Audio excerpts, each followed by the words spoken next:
हाय, कैसे हो आप सभी। तो आज एक नए वीडियो में हम एक नए हॉरर कहानी लेकर आए हैं। यह कहानी बहुत ही अच्छी कहानी है। इस कहानी का नाम है 6 और 7 का शरफ। इस कहानी में दो कैरेक्टर हैं, आर्यन ए आर। जरा तो चलिए इस कहानी को शुरू करते हैं। द डार्क कोर्ट, 6 और 7 का श्राप, पहला भाग। रहस्यमयी बुलावा। रात के सन्नाटे को चीरती हुई आर्यन की जीप द विलोज अपार्टमेंट के सामने रुकी। आर्यन एक पूर्व कमांडो था जिसने कई जंग जीती थी, लेकिन आज उसका सामना किसी इंसान से नहीं बल्कि एक पुराने साए से था। उसके साथ थी सारा, जो अदृश्य शक्तियों को समझने में माहिर थी। अखबारों में खबर थी कि जो भी छठे फ्लोर के फ्लैट नंबर 7 में कदम रखता है वह कभी बाहर नहीं आता। लोग इसे 6-7 का श्राप कहते थे। जैसे ही वे लिफ्ट में चढ़े, लाइट टिमटिमाने लगी। लिफ्ट का कांटा 1, 2, 3, 4, 5 पर आकर रुका और फिर अजीब तरीके से 6 और 7 के बीच फंस गया। दूसरा भाग। खौफनाक मंजर। दरवाजा एक चरमराहट के साथ खुला। सामने एक लंबा गलियारा था जहां सिर्फ 6 मोमबत्तियां जल रही थीं। जैसे ही आर्यन ने कदम आगे बढ़ाया, पीछे से लिफ्ट का दरवाजा जोर से बंद हो गया। आर्यन, मेरी घड़ी देखो। सारा की आवाज कांप रही थी। घड़ी की सुइयां 12 बजकर 6 मिनट पर रुक चुकी थीं। अचानक दीवारों से काला धुआं निकलने लगा और एक भारी गूंजती हुई आवाज आई। 6 आए, 6 गए, 7वें की अब बारी है। तभी अंधेरे से 6 साए निकले। उनकी आंखें जलते हुए अंगारों की तरह लाल थीं और उनके हाथों में लंबी नुकीली कुल्हादियां थीं। वे इंसान नहीं बल्कि उन लोगों की रूहें थीं जो यहां पहले मर चुके थे। तीसरा भाग। मौत से मुकाबला, एक्शन। आर्यन ने अपनी पीठ से एक विशेष सिल्वर कोटेड तलवार निकाली। पीछे हटो सारा, वह चिल्लाया। एक साए ने आर्यन पर हमला किया। आर्यन ने फुर्ती से झुककर वार को बचाया और अपनी तलवार से उस साए के गले पर वार किया।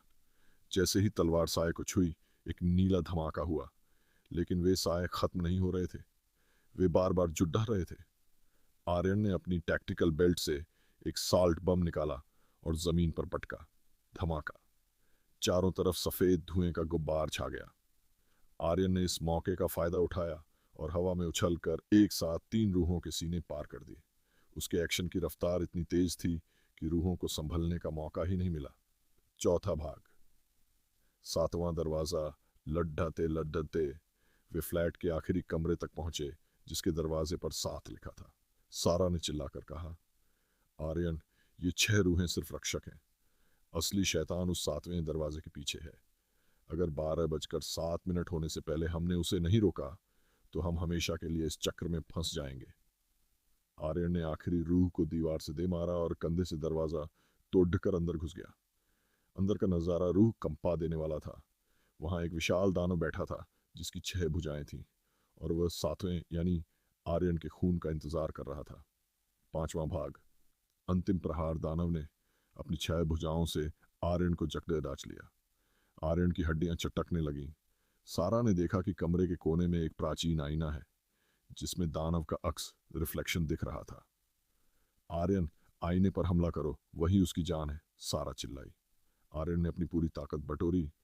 दानव की पकड़ से एक हाथ छुड़ाया और अपनी आखिरी होली बुलेट, पवित्र गोली, सीधी उस आईने के बीचों बीच दाग दी। ठा! शीशा टूटते ही एक कान फाड़ देने वाली चीख गूंजी। वह दानव और वे 6 रूहें आग की लपटों में बदल गईं। पूरा अपार्टमेंट हिलने लगा जैसे कोई भूकंप आया हो। छठा भाग। सन्नाटा और रहस्य। धुआं छंटते ही सब कुछ शांत हो गया। आर्यन और सारा लंगड़ाते हुए कॉरिडोर से बाहर निकले। लिफ्ट अब काम कर रही थी। जब वे बिल्डिंग से बाहर आए तो ठंडी हवा ने उनका स्वागत किया। आर्यन ने चैन की सांस ली और अपनी घड़ी देखी। घड़ी फिर से चलने लगी थी। 12 बजकर 7 मिनट। लेकिन जैसे ही आर्यन ने अपनी जैकेट उतारी, सारा की चीख निकल गई। आर्यन की पीठ पर खरोंच के 6 गहरे निशान थे और उसके ठीक नीचे खून से एक नंबर उभर आया था। नंबर 7। श्राप खत्म नहीं हुआ था, उसने बस अपना घर बदल लिया था। अगर यह कहानी आपको अच्छी लगी है तो प्लीज़ हमारे चैनल को सब्सक्राइब करें एंड वीडियो को लाइक करें। Thanks for watching video.